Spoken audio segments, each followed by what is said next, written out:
Hello everybody, my name is John Brink and today's podcast is again from beautiful British Columbia and in particular Prince George, and our podcast is called On the Brink, and my guest today is a real special guest. His name is Derk Grooten.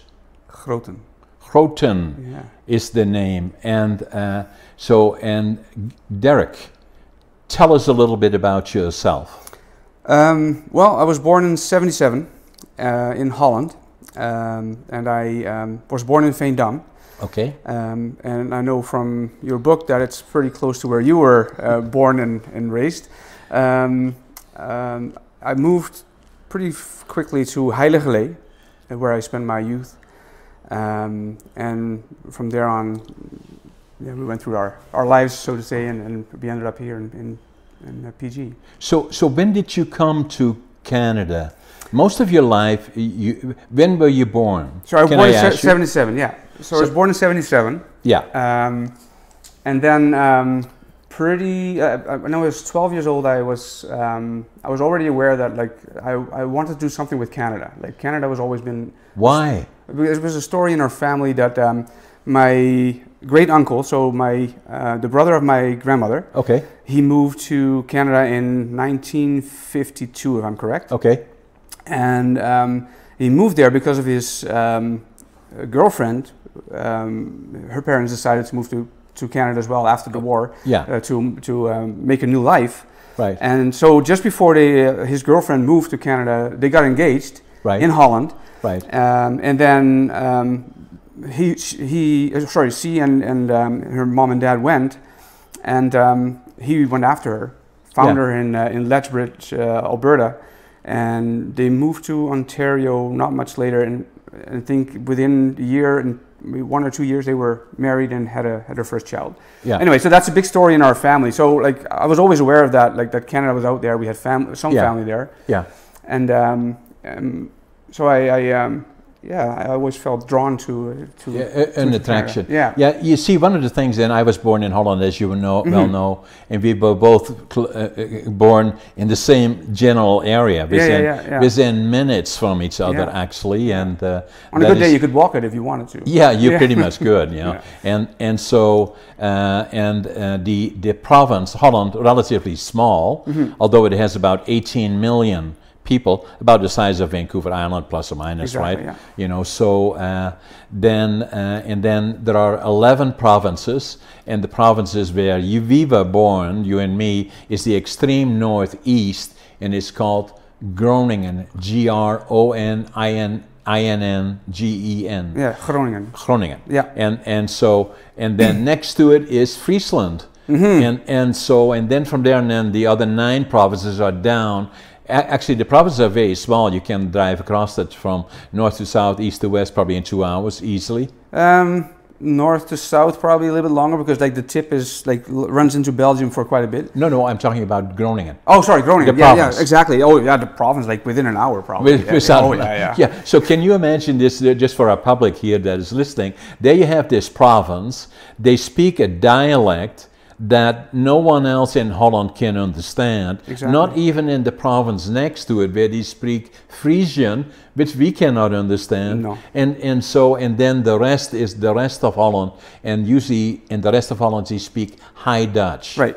And so in this interview that we are doing, and it's very unique that I'm meeting Derk here, is we both are from the same province, speak dialect, and can speak High Dutch, but dialect comes very natural to us because me as well as you were brought up speaking dialect. So the base language, if you wish, is the dialect. And so it gives those viewers that are interested in a taste of our dialect at the end of our podcast, and we'll do that for about 10 or 15. The other reason that I want to do that is because we have a lot of listeners and watchers from around the world, but also from Holland, and in particular Northern Holland. Okay. And it'd be very interesting for them to hear you and me speaking in Dutch. In Groningen, so we'll talk about that a little bit later as we go through it. Okay. So you were born in 1977 in Veendam, and then you got your education initially in Veendam, then eigenlijk... No. Okay. I was born there, but like within 8 hours. Okay. I was transferred to a hospital in Winschoten. Okay. There were some complications, but my mom and dad were living in Heiligerlee. Okay. So that's where I actually grew up. Okay. That's where I did my primary education. Yeah. Okay. So you went to the hospital in Winschoten. So your official birthplace then Is Veendam. is Veendam. Yeah. But very quickly thereafter you had to go to a local hospital. Yeah. That was the largest hospital close by, rather than there was some further away, was in Winschoten. Winschoten again makes it, these are interesting connections between me and Derek, because I got an apartment in Winschoten and I left Winschoten to go to Canada. Yeah. You know, so unbelievable. Yeah. But in any event, so you were there, so then you were in Emigrate. So where did you get your training? Your initial schooling? For here or like No. In Heiligerlee we had like the openbare school. Right. And the lower grades. Yeah, in the christelijke school. Right. And I went to the christelijke school right. in Heiligerlee. Okay. Yeah, so I did my first. I think what you call here is like grade 8. Yeah, till grade 8. I think grade 7, yeah. grade 8. Yeah. And then I did the rest of my education in Winschoten, op de MAVO. Okay, at the MAVO, yeah. And that is spelled M-A-V-O. Yeah. And what does it stand for? Is it MULO? No, not really. That's been a long time ago, John. I don't remember what. Yeah. So it's middelbaar algemeen voorgezet onderwijs. That's what it is. Okay. Yeah. And so that then brought you to a level where the next thing would be university. So did you go to university? No.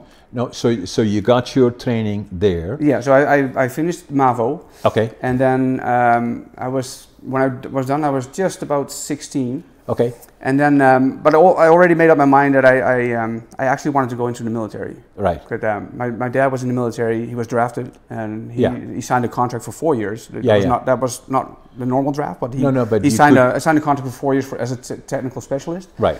And but he had great stories about his time in the military, and at that age, you want to go on an adventure, and you thought, you know what, like I want to go into the military, but I was too young. 16 is too young, right? Yeah. And around that time, they actually changed the draft to like a professional army. I think that's the best way to explain it. So you had to sign contracts as well. Right. But I was too young. So I thought, you know what, to bridge that 1 year that I needed, you have to be 17. Right. I'm just going to go to a school. Yeah. So I went to, what did I do? It was like a kind of like an administrative school kind of thing. Anyway, but I didn't go in with the intention to learn much there. Like I had a side job which I worked like more than anything else. So I picked up a lot of hours there, and I did my schoolwork, and I had good grades, but my interest wasn't there. And then after that year, I just quit my schooling. I signed up, I did all the testing for the military, and I got accepted, and I was in the military on August 8th, 1994. Yeah. That's when my military career started. Yeah. That's when you started your military career? Yeah, my training, yeah. And that was in the land or sea or air? That was in the army, so it was Landmacht. So the land. The land, yeah. Yeah, and so did you have to sign a contract then? Yeah. So you sign up for 2.5 years for my first contract. Right. I did 2 of them, but initially I signed up for 2.5 years. So you go to Steenwijk. Right. That's where I was sent to, and you get your initial training, your basic training. Yeah. For 3 months. And then after that, there was 1 month of infantry training. Right. And then another 2 months of functional training for whatever job you would get in the military. And I was supposed to be a gunner on a gunner on a 25 millimeter cannon. Yeah. Yeah. And so that's what you did then. And then what happened then the rest of your career in the military? After the first 6 months, I was sent to Zeedorf, which is in Germany. It's a Germany base. Yeah. Where we had a big Dutch base, and so my unit was stationed there. So that's where I was sent, and it was actually pretty good for me because when you enlist, you get een buitenland toelagen. So like when you were stationed in a foreign country, you get some extra money. Yeah, yeah. But the closest base where infantry were stationed in the Netherlands was at least 2-hour drive from where I was, but you wouldn't get that money. Right. But like Germany, where I was like in Seedorf, was also a 2-hour drive from where I was living. So for me, that was a way better choice. Like, yeah, well, sure. I wasn't really sad about it. Like I just go to Germany and I get the extra money. I cash that. But also, it was great to be away from the family, the parents. Like you live on your own, right? Be on your own. Be on your own, and go ahead with the adventure that you so much wanted. Yeah. So pretty soon after that, we were given notice that we were supposed to relieve the UN forces in Bosnia. Okay. So that was like early 95. What rank were you already ranked as? Well, as soon as you finish your basic training, you're like soldier first class, right? Okay. So that's what I was then. Yeah. And then once we got notice that we were supposed to go to relieve the Dutch troops in Bosnia under the UN flag. Right. We were trained to be like UNPROFOR, like a blue beret kind of military. Right? Yeah. So that took about 6 months to work us up to that level. Yeah. How long were you in Bosnia? So eventually, I didn't end up going the first one because of the big drama that happened in Srebrenica. Obviously, like the whole enclave fell, and everything was converted to a NATO mission. Right. So we were retrained to do NATO, and early '96, I went with my battalion to Bosnia. Yeah. So that was the first 6 months, and then when I came back, about a year later, I went for another tour of 6 months. So I spent a year in Bosnia altogether, and then by that time I already signed my second contract, and I became a second in command. I was no longer a gunner. Right. I became a second in command of my group. Okay. So just below, I was a corporal, just below the sergeant, that's kind of. After we came back from that, like it was year 2000. That's where my military career ended. Yeah. So did you then say, okay, now it's time to do something different? You could have stayed. Oh yeah, I would have loved to have stayed, but somewhere down the road, I met my present wife. Isn't that something that always happens? I know, right? Yeah, you always meet somebody, she was with me on my second tour. And it was pretty hard, but I only knew her for like 6 months before I left for another 6 months. Where did you meet her? In the army? No. We used to go to like a Christian youth group. Right. From several churches in our area. Yeah. And I met her there on an outing, like a weekend away to one of the islands for the Dutch coast. Schiermonnikoog. Schiermonnikoog. Yeah. Yeah. On the boat towards Schiermonnikoog, I thought, hey, that's a nice lady. That's I want to talk to her. And the rest is history. Well, she put up a battle. I have to. It didn't come easy. No, it didn't come easy. But eventually, we have a saying in our family: Grootens never give up. I definitely didn't give up. So, but eventually, I won her over, and we ended up going out. And so, 6 months later, I had to go to Bosnia again. Yeah. Which means that you're away for about 2 months. Yeah. And then you come home for a week. And then you have to go for another 4 months or whatever, however your leave is scheduled. So that was pretty hard on the both of us being in a young relationship, right? Yeah. She was just 16, so she was really young. Yeah. Yeah. So in 2000, when my contract renewal came up, we talked about it together. I said, what do we want? Where are we going with this? And she said, well, I'm not sure if I can do it another tour. Yeah. And we were already, like my battalion was already slated to go for another one. And I said, well, then I will not resign. Resign, and I will resign. Yeah. So that's where my career ended on February 8th, 2000. Yeah. And so then you got married. Oh, that was way later, John. Way later? Yeah. Okay. We moved in together first and just testing the waters a bit. And I kept testing the waters for a long time. How old were you then? 2000, I was 23. Yeah. So Rianne was like 19, I think. Yeah. Something like that. Yeah. And we started moving in together in the same town where mom and dad lived. I think that was a safer choice. Where were you then? Siddeburen. Siddeburen, yeah. So that's where she was born. No, she was born in Zuidbroek. Okay. But that's where she was raised, and Yeah, they moved. all close by. Yeah, pretty close. They're by, all like, yeah. it's Yeah. there, it's there. Yeah, it's here. exactly. Like, Southbrook, Noordbroek, you know. You like Groningen is pretty flat, so you can probably see a lot, like for many kilometers. Yeah, the interesting part about it is that Southbrook, right next to Southbrook is Noordbroek. Mm-hmm. My grandparents were in Noordbroek. My dad was born in Noordbroek. My mother was born in Siddebouden. Oh yeah. And yeah. and they had their first child, my older brother, in Slachteren. Oh yeah. And that's all within 5 kilometers. Yeah, something. Yeah. Something like that. A little bit more, but that's Okay. 10. So then what happened? So we moved in together, and I was able to secure a job at a liquor store. Yeah. And I started there as like a salesman, and I stayed with that little liquor store for about 6-7 years, I think. Yeah, something around that. Yeah. So I worked my way up to like a store manager, and then one day, I think I have to take a step back. Like, I was a store manager at the Mitra, that's a liquor store. Yeah, yeah. But we have been going back and forth to Canada a couple of times already. Like Okay. we've been visiting. So like it was always on the background. Yeah, yeah. Like I kind of lost track between my when I was 12 and where we're going now. But And your wife obviously liked that idea, did she, or lukewarm? lukewarm. Yeah. She liked the idea of an adventure. Yeah. And I think her mom and dad were most reluctant to let her go, obviously. Yeah. I think I remember my mother-in-law saying that, well, you can marry my girl, but you can't take her to Canada. Yeah. Sorry, I did.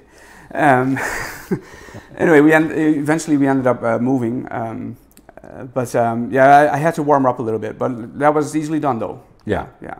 So right away, BC. Yes, I think in the back of our heads, right away, it stuck us the most. We've been cross country, like from Vancouver to Halifax. Right. We've done the whole thing, and I think what stood out to us, like the beauty of BC, that was the best thing for us, I think. So when did you decide to leave Holland and emigrate?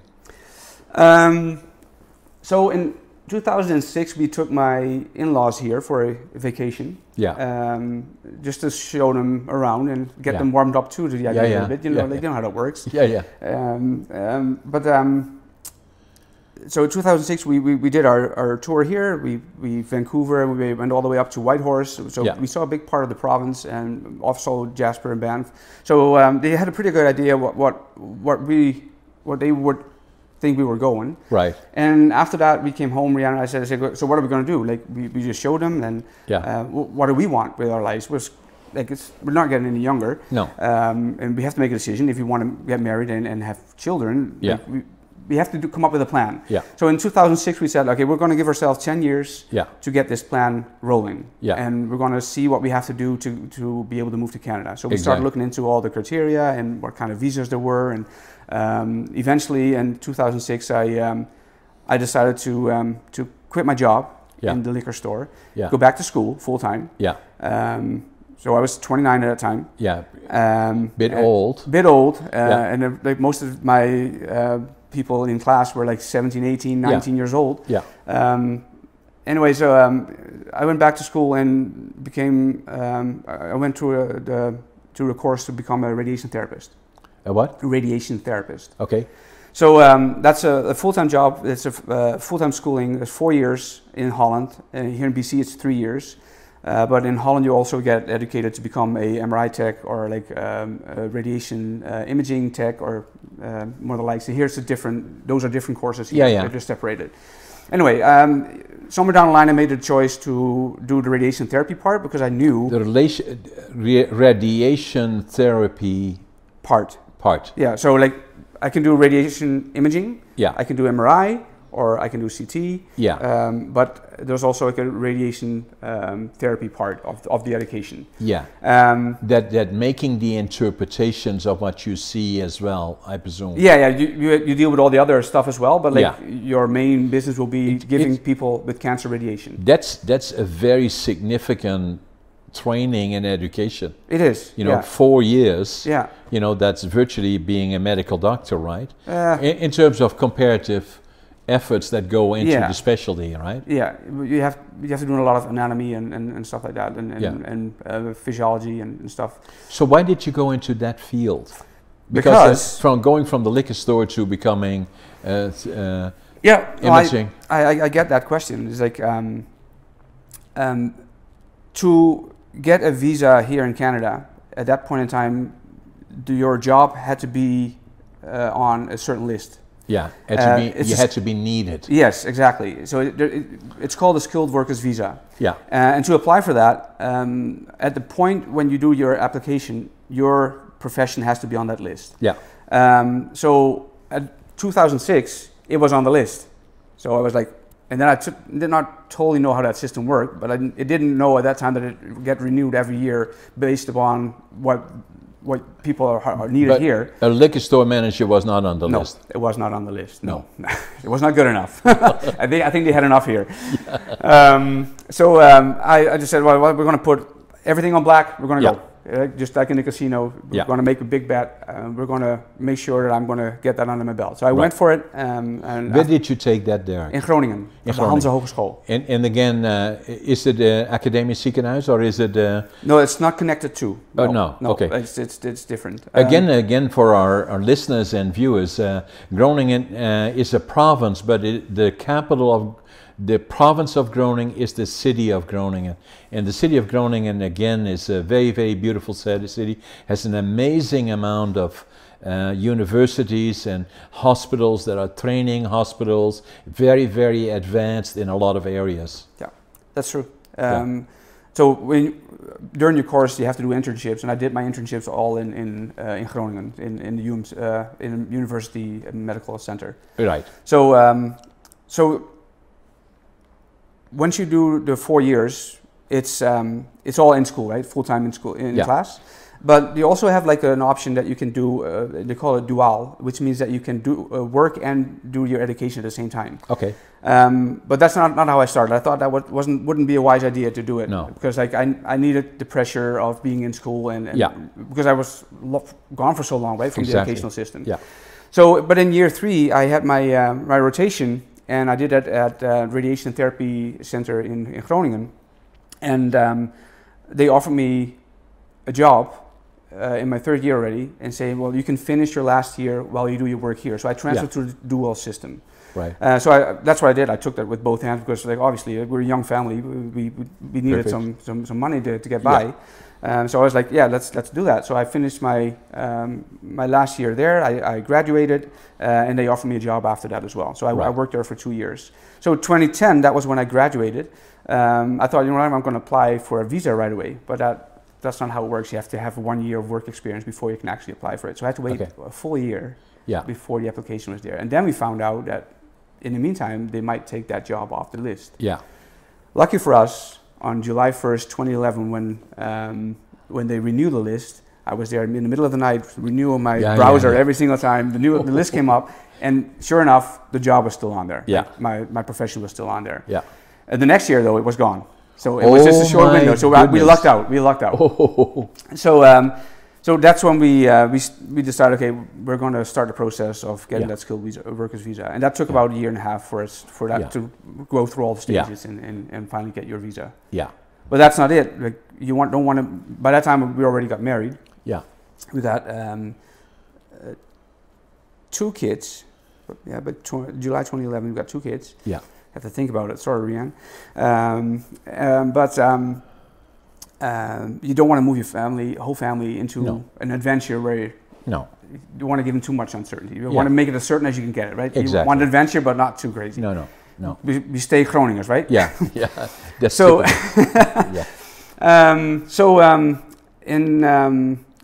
Once we got the visa, in 2010 when I graduated, we did another vacation to Vancouver Island. Yeah. So and I thought it would be a good thing to go by the cancer center over there, and just ask how they do things here. Because I was just newly graduated, and I would just want to give an eye there. And the first thing that lady said over there, Nancy Saunders, she said, "Derek, are you looking for a job?" Yeah. I was like, "Whoa, well, if you're offering, then Yeah. I wouldn't say no. We said, well, no, we don't have any jobs here, and it's not that easy, but we show you around today. You can see how we do our practice here. Right. But we know that we're going to build a new center in Prince George. Oh my goodness. Eh? Yeah. So I was like, okay, I'll give you the contact person who's going to set things up there, and you can contact her and see how things will go. Okay, that sounds fair. So we Did you ask where is Prince George? Well, we knew it because like in 2006 when I had my in-laws here, Yeah. we came from Jasper on a rainy Sunday afternoon. Drove into Prince George. Drove into Prince George to the center, like the visitor center here. Yeah. And we thought, you know what? After 4 hours of driving, we're going to stretch our legs a little Yeah. bit. And it was rainy, and it was 2006. The downtown Prince George, Yeah. didn't look that good at that No. point in time. No. So that kind of was the memory that we got from this. I was like, Yeah. oh, Don't well, know sure, about I this. want that. Like, well, like, we'll keep our options open, Yeah. but we'll have to explore that a little bit more. So we finished our vacation. We've been back home. I contacted Bobby Sue Clendening, who's my present boss, Yeah. and we stayed in contact for 2 years. Yeah. Because the center here opened in 2012. Yeah. So we stayed in contact for 2 years through email back and forth, and kind of got lined up what I needed to do to be able to work here. So I had to do an exam. I had to do another exam, like a 4-hour, Not easy, eh? 200 question exam Yeah. in English about how things are run here, which I failed the first time. It was too hard. Like even though my English was not bad, but like still like professional English was terrible. Not terrible, but not good enough. Needed work, yeah. It needed a lot of work, and also how practices are done compared to how things are done in Holland. There was slightly differences that I didn't get my head around. So I failed the first time, and I thought, well, that's it, right? End of story. But she said, no, like we're not open yet. Just retry it. And I failed the second time too because like I got the numbers back, and I was like, oh, I'm only shy like 5 questions, like. No problem, I can do this, but like I underestimated the second time. It was still not good. Yeah. So then I thought, no, this is the end of it. It was like already September 2012. We had our visas, we were ready to go, but I didn't have a job offer. Yeah. Once I failed the second exam, I wrote an email to my boss, my present boss. I said, like, this is what it is, like this is my last shot at it, like would you actually have hired me like if things were going right, like Derek, wait up, we're going to see if we can make something work. So they made something work. They went above and beyond, and I think in November 2012 I got a job offer to come to Prince George with my family on a casual full-time contract.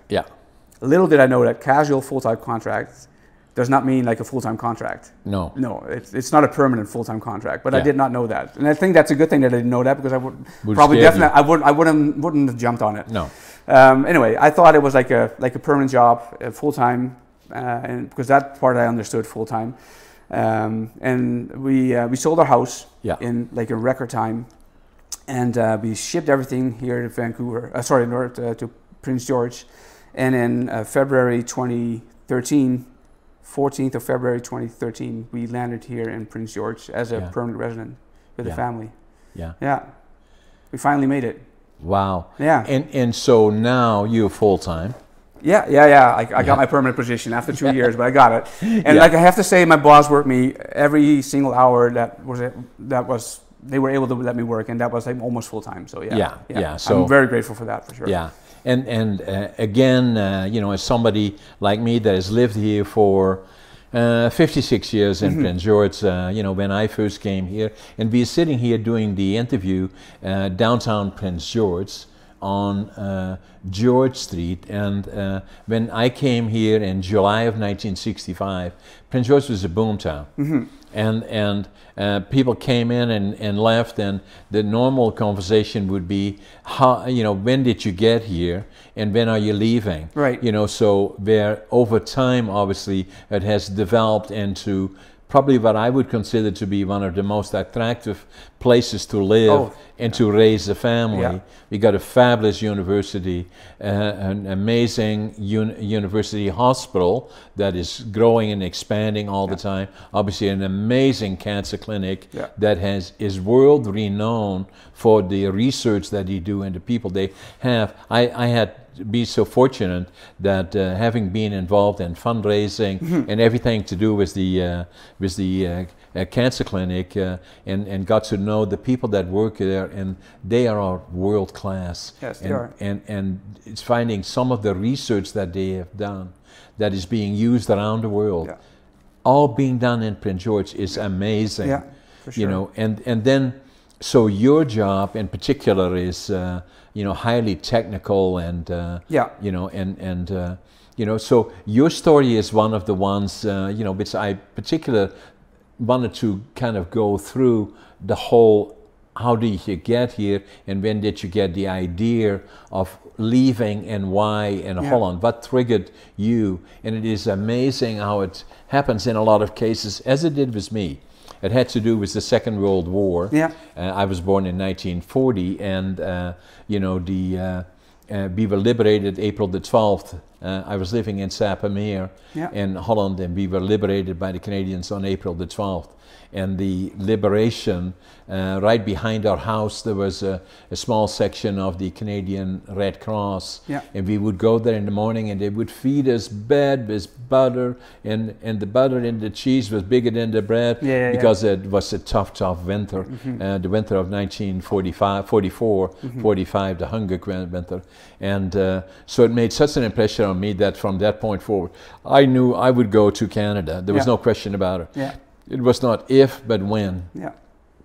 And I tried to go when I was 17, and my parents wouldn't let me. Then I got drafted into the Air Force for 2 years, and then I won when I was 24.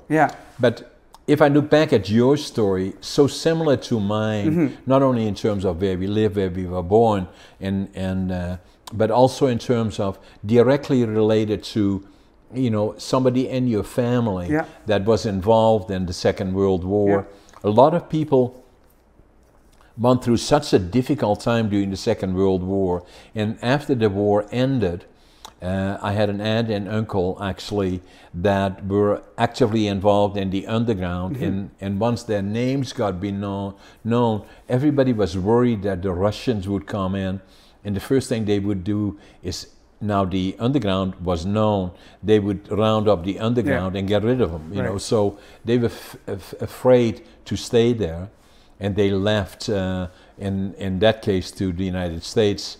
A lot of people left simply because they didn't leave so much for them, but to give their kids the opportunity of a new and brighter future. And the whole wave of post 1945 till about 55 was a whole wave of people that left, that you know, the motivation more than anything was for their kids to find new opportunity, and well, I think, like, if you look at Prince George, like if you raise the issue about like raising your kids, like you already mentioned before, like Holland has about 18 million people living on a stretch of like the size of Vancouver Island. That's a lot of population on a small piece of land. Correct. And if you come here in Prince George, like there's so much space in BC, or like whole Canada, but like we're here in Prince George now. It's like there's so much space, and there's so many beautiful spots outside of Prince George where you can take your kids and let them learn about anything that you want. And it's affordable to have your kids here. Like it's definitely affordable to have a family, young family here, and then the opportunities, Derek, in terms of you know, that when I came here, and as you know from my book, I didn't quite have the training. You know, I failed grade 3. Different training. And and then I failed grade 7 3 times. You know, so you know, you know, everything is much more structured there, and you know, my grandparents were farm laborers, and it's a bit of a class structure there as to how are you born, and so my grandparents on my dad's side were born in Northbrook, you know, and then you know, they had a major farmer there close by, and we used to drive by there and saying, that's the big farmers, and the big farmers, they were, you know, that was the top of the heap, right? And they were farm laborers, and usually what they did, they had to sleep in the back of the farm building, and that was very normal. And you know, and then to get recognized as somebody that had potential in the future, a lot of times in those days, a little bit now too, was how were you born and where did you fit into the stacking? Right. Like, where here, in all the time that I've been here, nobody ever asked me about where are my diplomas and about it's all based on merit and the sky is the limit. Right. You work very hard and nobody asked me who my grandfather was, where he worked and what he did. No, exactly. So it was not part of it. No. And so the going to Canada, although I still kind of feel about Holland because it has been a big part of my life, but my life is here in Canada, and I just love it. And my kids are here, and I don't think, like, even though we're the only ones from our family here in Canada, like I don't think that we are at this point thinking about going back ever. No, I think other than to visit. To visit, obviously, yeah. My wife and kids went back a couple of times, and I had to go back in December last year. But my son, he was a year and a half when he moved here. Yeah. He speaks English as his first language. Yeah. Although we speak Dutch at home, yeah. He hears so much English in school and with his friends that the hours that we have when we're off work or when we see them, it's not enough to even it out. Do they understand? Oh, fluently. Yeah. If we get angry with them and we're yelling at them in Dutch, and they say, "What did I say?" and then he will just translate it back in English, just straight like that. Like you won't even say it in Dutch. Like, So they can understand it. And my daughter actually can speak Dutch as well. Yeah. How old is your daughter? My daughter is 13, and my son is 10. 10. Nice. But he's funny because like he picks up some words that he thinks are funny, and he says that in Dutch, obviously. But like, I think his interest is getting a little bit warmer for the language. But before that, he wouldn't. No. Now, if you look at your profession, even in the time that you started your profession in Groningen, and then from there and then came here, and then the years that you have been involved, and every time I go to the cancer clinic and I get a tour, I'm just absolutely amazed at what you're doing. But they're always looking for more newer technology that they're bringing in which they can virtually I did a tour, I think it must be a year and a half ago, I don't know, and they were able to detect a cancer thing somewhere that is so small and minute that they can virtually make their way to it. So all that technology is all still in... Well, because of all the research that we're doing here and all over the rest of the world, I think like our field is constantly moving. Yeah. And I don't think we're now looking at how to treat, but more with what can we treat and how precise can we treat. I think that's what we're going for. And like, I'm a radiation therapist. I'm definitely not a doctor by all means, and I'm not a researcher either. But I see where I have to deal with on a daily basis. That over the last decade, I've been doing this more than a decade. That our margins of how we treat have gotten way smaller than before, and that's just because of all the research that's been put out there. And some of the things that would have not been possible before that are now still have hope of fixing it. So with somebody like yourself, as I understand it, you work not for the hospital, but for BC Cancer, which is the cancer clinic attached to the hospital with a hallway in between. And you have certain clients that come in directly into the cancer clinic, or maybe from other places, but as well from the hospital that they go back and forth for treatments. Yeah. So like our area that we have to cover with our center with two machines runs from just north of Kamloops to the Yukon border. Wow. And then from Prince Rupert to the Alberta border. Wow. So that's and I don't think the people in the Netherlands quite understand how big of an area that is, but that's multiple times the size of the Netherlands, and we only have like a machine with a center with two machines. Yeah. So let me just express that here for the people that watching, is that Prince George lies precisely in the middle of the province. If you go from here to the Yukon border, it's about 800 kilometers. And as it is about 800 kilometers to Vancouver, that's the middle. Right. And the same from east to west, it is 500 miles or 800 kilometers to Prince Rupert, as well as towards the Alberta border approximately. Yeah, so that's the size. Yeah. So that's quite significant. Obviously, like the population is less than down south, obviously. So, but like sometimes people have to travel over 9 hours to get to our treatment center and get their treatments done. So we have a lodge here that obviously provides some places for them to sleep and to stay during the treatment. Because sometimes they're here for like between 1 to 7 weeks for treatment. And people from Prince Rupert don't drive back and forth every day, obviously. No. So they stay here. We have a couple of hotels that have offered reduced rates for people that stay here. So there's a lot of goodwill going around to make sure that those people get the treatment that they need. Yeah. So as you look forward then, you know, like in your profession and you know, what I've seen in the time that I've been here, 56 years, the hospital was not anything like it is now. There was no cancer clinic. No. That only happened in the last 5, 6, 7, 8, 9 years. And the same with 2012. 2012. 2012. Yeah. And the same with the 9 years. Same as the University of Northern British Columbia, that now has a medical school attached to it as well. And I can see more and more of that happening. Hopefully, yeah. And like we're hopefully more people in the medical profession will open their eyes and see that Prince George is a good place to be and maybe start or finish a career. But like, we definitely need the medical people up here. Yeah. So what we have seen is that you know that, and I was very involved among many others in getting a freestanding university here in Northern British Columbia, and the same as the college. You know, all the efforts that have been going into building and expanding at that, and from here on forward. And was a lot of effort, but we're still not there as to what it can be. And a lot of times when I give presentations, I always talk about the other half of the province, the half that produces probably 85% of the GDP of the province, and is too often kind of forgotten. You know, so you know the.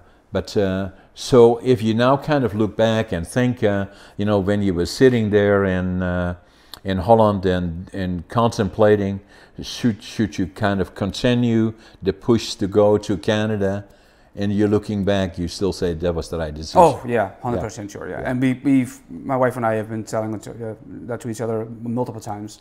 Like, we made the right decision to move our family here, even though it's hard sometimes to be away from the family in the Netherlands. Like I said, like I had to go back last year in December because my dad was not doing well. With COVID, that didn't make anything easier.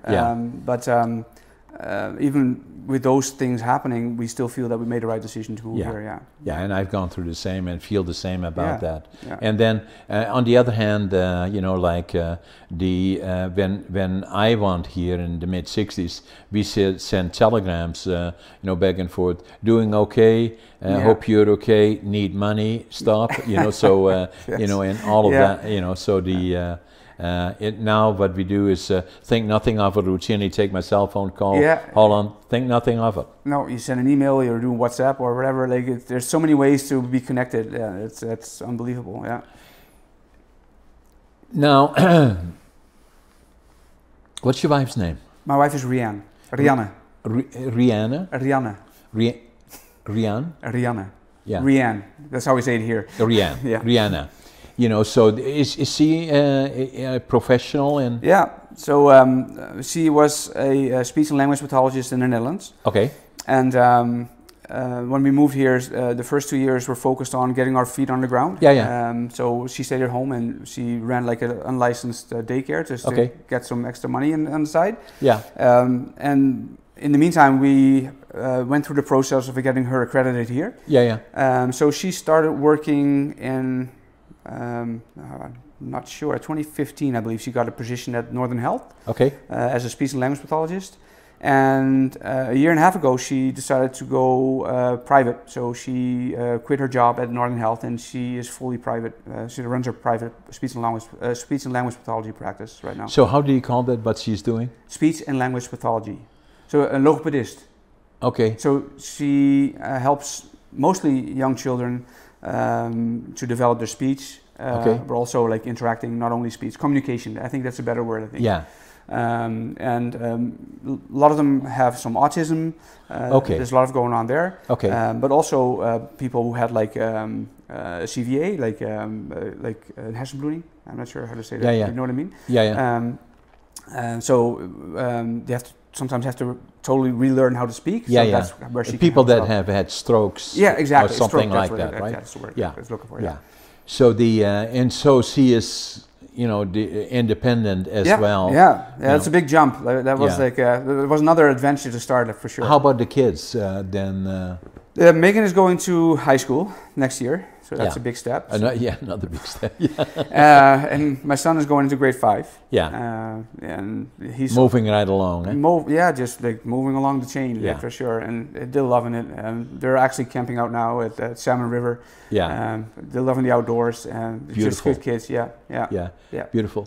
So the interesting part about our interview is that you know, for people that you know, watching this and are not quite as familiar with what happens if somebody you know, because of circumstances makes a decision to go to another country and what that all involves, so that especially if you're from Holland and especially Northern Holland, where you know, with us, I had an opportunity to talk to somebody about that last week actually. You know, in our family it was like you know, everybody is fairly close with about 10-15 kilometers, and if they were going further outside, then saying, "Oh my God, oh my God, that must not down, young." Yeah, do it down. Don't do it, and say, "Daddy moved all the way 50 kilometers away." Oh my God, they would say, "We're never going to see them again." Never see him again. yeah. So that's typical for where we are from. Yeah. And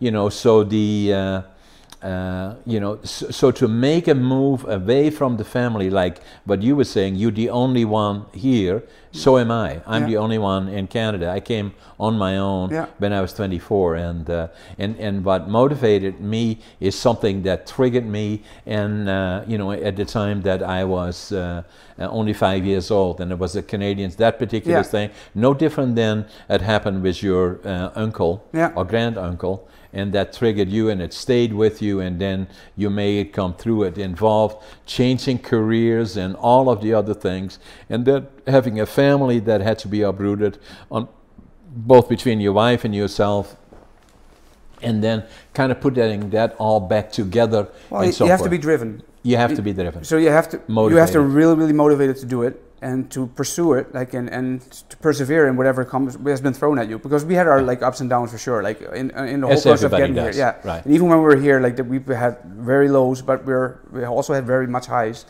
But you can't, like, the way to do it is when you come here by yourself, is not to just sit back and let things come to you, but you have to jump in. Yeah. You have to engage into the community, and for that, Prince George is a great community. They let you do everything. Exactly. And so the other thing that I did after going through this, what I did is I wrote a book about it. You know, so it was 80 years to live it, and then 20 years to think about it, and then 2 years to write it. Right. And it's a book that's available in audio as well as the regular book. And so that's what I found a bit of an inspiration. Not only the purpose of the book is not say hurrah, hurrah, John, but it was more about going through precisely the things that you're talking about, all the challenges along the way, staying the course, being determined. Right. So now I thought another thing that we want to do, what I talked about a little bit earlier, we're going to shift now. We're going to go Groningers or to dialect. Okay. And so again, just for our listeners and viewers, is so that Derek and myself grew up within probably 5-6 kilometers from each other, both typically, in which is somewhat unique, grew up speaking dialect. That doesn't happen to everybody necessarily, because Derek's wife, she grew up speaking High Dutch, and some people in Groningen did. Half of my family did speak High Dutch. I loved speaking Groningers, and it was not uncommon to sit around the dinner table, and half of them speak dialect, the other High Dutch, and it just kind of yeah, exactly. It's kind of funny because when I'm on the phone with my father-in-law, I speak Gronings. Yeah. And when my mother-in-law is on the same phone call, I speak like High Dutch to her back, right? And I do the same. Yeah, and then to some I speak English. Exactly. So that then being said, Nou ben je in Groningers. Oké. Oké, zo nou even erover praat, was geboren in Veendam. En dan, wanneer ging ze naar Winschoten naar het ziekenhuis? Nou, dat was ik net 100% zeker, maar mijn ma die had complicaties en ik moest, de enige manier voordat ze heel kon helpen was naar Groningen te gaan. Sorry, naar Winschoten te gaan. Ja, ja. Dus er was met de ambulance naar Winschoten en ik kon er niet meer, dus ik zat bij mijn oma op schoot, bij mijn pa zat achter het stuur. Oh my goodness. Naar de ziekenhuis. Oké. En toen hebben we weer... Zo, het was nogal ernstig, hè? Ja, ik heb nooit echt precies de vinger gekregen wat er nou precies gebeurd is. Nee, maar, mijn pa had er altijd over gepocht dat ik 8 uur later al in de auto zat, zeg maar. Ja. En ik weet het ziekenhuis wel in Groningen, in Winschoten, want toen ik 12 jaar had ik een breuk. En daar zat ik een week in het ziekenhuis, als een klein jonkje. En in Winschoten ziekenhuis. En dan, ik heb nog een appartement in Winschoten ook nog. Op de Wilhelminasingel eigenlijk. En dan, mijn pa was directeur van Untitled Chapter in Winschoten. En dan die andere connectie dat bij beide hem. Sorry, laat ik het zeggen, maar in december was ik terug met mijn pa. Maar Winschoten ziekenhuis staat er niet meer, hoor. De wat? Winschoten ziekenhuis staat er niet meer. Deze is weg, hè? Deze is allemaal weg, ja. In Scheem hebben ze naar de naaibaat. Oké, dat wist ik. En er zat de school, toen ik naar school kwam, zat er ook dicht bij het ziekenhuis. Deze is ook niet meer, dat weet ik wel zeker. Dat was ik zo, nee. Dat was die ULO. Oh, nee, dat denk ik nou, nee. Ook weg. Nee. Maar mijn pa was directeur van TK Winschoten. Ja. En ik werkte op een fabriek en wanneer ik uit school kwam, ik was nog geen goede student, toen ik was 14 en dan stuurden ze me naar meubeltje Bos. Om meubeltje te worden. En dan, we woonden ook nog in Old-Pekel. Ja, in Old-Pekel. Eigenlijk, ik was geboren in Sapmeer. Dan, na die oorlog gingen we, mijn pa was in de oorlog. Was in Rotterdam, toen ze gebombardeerd. Ze wisten niet of het levendig eruit kwam. Na 5 jaar wisten ze dat het weer was. En mijn moeder had 3 kinderen. Ik was geboren in 1940. Mijn zuster een jaar later en mijn broer ook nog een jaar later. Zo met de drieën van het. Toen kregen na de oorlog dingen van moeilijk. En toen kregen een boontje. Het JJ-koers, Old-Koers in Old-Pekel. Zo gingen we naar Old-Pekel toe voor about 5, 6 jaar of zo. En toen, na die tijd, gingen we naar Winschoten. Toen werd ik directeur van TK Winschoten. Heb je er nou ook in Winschoten wonen of niet? Ja. Jawel, heb je er gewoond? Ik woonde in het appartement, maar toen, dat was ongeveer de tijd dat ik onder de luchtmacht was, onder de dienst was. Dan woonde ik in die appartement en ik heb diezelfde appartement nog, toen die ben nou al dood, toen heb ik die gekocht en die heb ik nou ook nog. Maar daar woonde ik en dan... Toen was ik door tot ik 25 was en toen ik 25 ben, ben ik naar Canada gegaan. Maar het ging al wat makkelijker voor mij dan het deed voor die. Dat visum, dat was echt een kritieke moment, zeg maar. Als ze dat visum naar kreeg, dan kwam ze er ook uit. Ja, voor mij was het makkelijk, want ik ging naar Den Haag toe. Ik had een goede banen door. Ik werkte met een zoek in Zaandam, William Pont. En ik had een auditor, daar nog weer 32 filialen door Holland heen. En daar werkte ik met de auditing department. Ik had een goede baan, maar ik wil iets om mezelf doen en dan ik wil altijd naar Canada. Dus ik ging naar Den Haag, naar de Canadese emigratie toe. En ik zei, ik wil eruit in 3 weken. En in 3 weken toen kreeg ik land en emigrant. Ja man, dat is geweldig. En toen ik hier aankwam, ik wil met niks beginnen. Ik heb onder $50 en toen had ik $25 in advance op de cent. Ja, dat heb ik lezen, ja, en en met niks beginnen. En nou zit je hier? Nou zit ik hier. Ja. Ben je Groningers te praten? Ja, en dat vind ik zo leuk, want dat gebeurt nooit volk dat ik Groningers praat. Nee, ik ook nooit. Hier in de stad, nee. Want ik praat alleen maar Groningers met mijn pa en moe en met mijn schoonpa. Ja, zie, met mijn zuster, En mijn broer is overleden vorig jaar. Oh. En dan mijn zuster is overleden toen ze 32 was. En zo en mijn pa en moeder ben er niet meer. Zo er zijn weinige mensen die Groningers mee praten. Ja. En dan met mijn zuster meestal praat ik Engels. Oké. Rood, hè? Ja. Although, Maar die woont niet in Engeland. Die woont hier nou toch? Nee. Oh. Maar het is one of die dingen dat gebeurt. Als ik met u in Groningers praat, ken ook wel. Ja. Dan moet ik eerlijk zeggen, ik praat nog Gronings met mijn bruider. Ik heb nog een bruider, die woont in België. Ja. Daar praat ik ook Gronings met. Ja. En ik heb een vriend in Vernon, woont hij nou. Robert Platje. En daar In Vernon, Mount Vernon? Nee, in Vernon, hier in BC. En daar praat ik ook plaat met. Die komt uit Toronto. Ja. Ja, die had een hotel in Nelson, Alpine. Daar is vandaan. Oké. Zo in ieder geval, het was wel leuk om dat even te zijn. Dat toen de eerste keer dat ik je ontmoette, dan begon Groningers te praten en dacht ik direct, ik weet precies waar ze vandaan komt. Ja. So al die dingen, de dorpjes dat je over praat, die zijn niet grote dorpen, die zijn klein. Nee. Dat is Veendam, mijn zuster woont in Veendam. Ja. Den Heilige Lee, dat is 5 minuten van Winschoten. Ja. Winschoten heb ik een appartement. Slachteren is weer mijn moe is geboren. Die Noorbrauk is waar mijn pa was geboren. Subrauk we hadden familie. Zitterburen is ook een leuke dorpje. Zitterburen is ook een leuke dorpje. Ja, dat is allemaal leuke dorpjes, ja. So, in any event, dat is lastig, hè? In elk geval, so this gave us an opportunity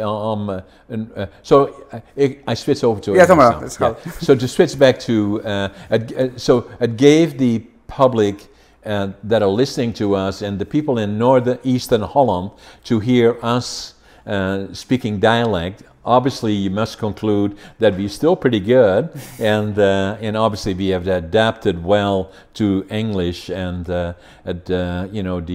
and to have Derk as my guest, it was delightful to talk to you, hear about your career and the challenges that go with it. And our public will appreciate it here in Canada and elsewhere, but it sometimes takes to uproot all the things that are behind you to start a new career and then make a success from it. It's absolutely amazing. So I thank you very much to be my guest. Thank you so much. Yeah. Thank you.